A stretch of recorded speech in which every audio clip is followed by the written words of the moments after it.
this not beautiful or what? Greetings. What's up, y'all? It's your sister, Niara, coming to you live and direct from Ghana. So, originally, this was going to be a happy rotation to me video because today is my 52nd rotation. Whoop, whoop. But I recently had such a positive experience that I wanted to share it with you all. For those of you who were deceived by the caption, no, this is not going to be a negative video about a negative experience with an Uber driver here in Ghana, but rather a positive one. Those of you who live here, even those of you who may have visited, I'm sure you all know you can have some really bad experiences with Uber drivers, but this is not one of those instances. And I've had my share of bad experiences with Uber drivers. But recently I was in an Uber, and the following morning I woke up and I had a message from the driver, and he shared with me that he really wanted to thank me for treating him with dignity and respect. He said that most of his passengers, because he said no one really respects online drivers. That's what he wrote. And so they get treated, really harshly a lot of times by their passengers. And so he just wanted to thank me for basically treating him like a human being. And I was so taken aback by it. I was first of all, I was deeply touched.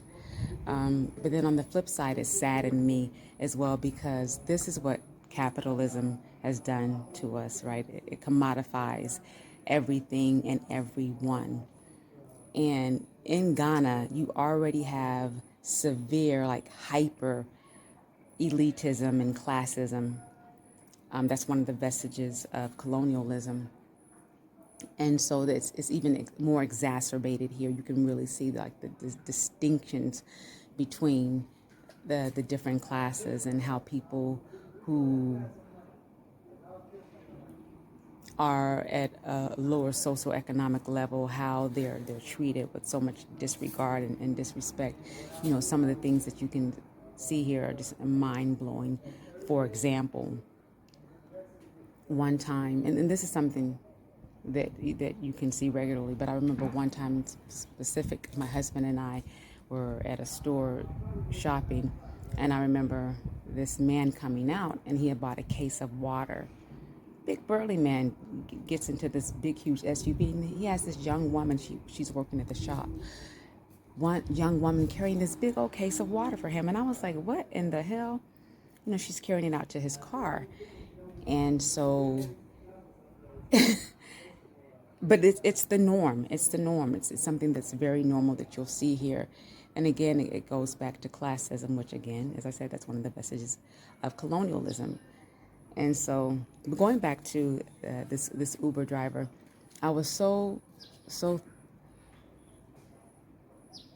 grateful, right, that in just being myself, right, because I didn't think anything of it, but I was so grateful that in just being Niara, was able to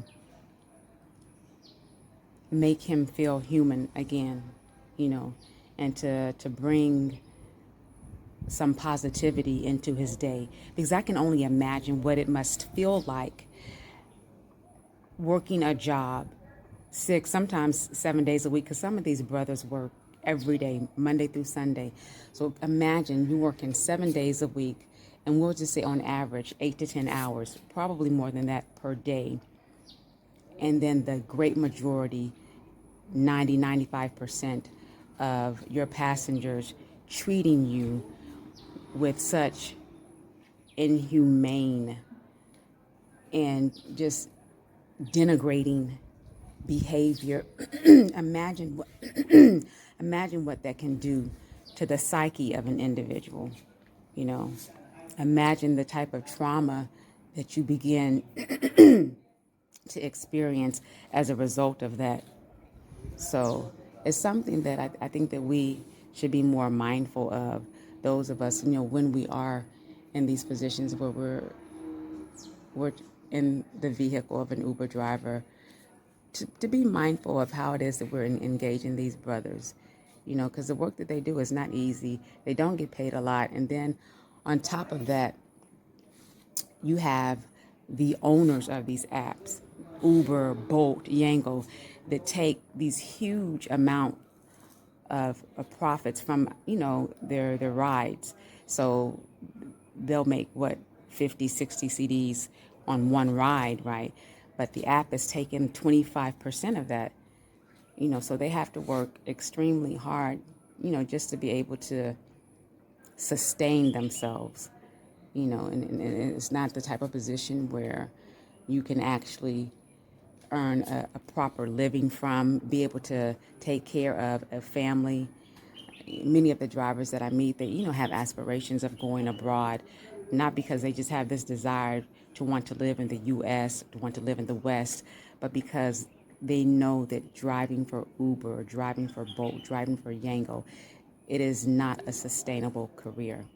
So let's be mindful of that, and if you're in a position to tip these brothers when, they provide you with the service that you need, do so.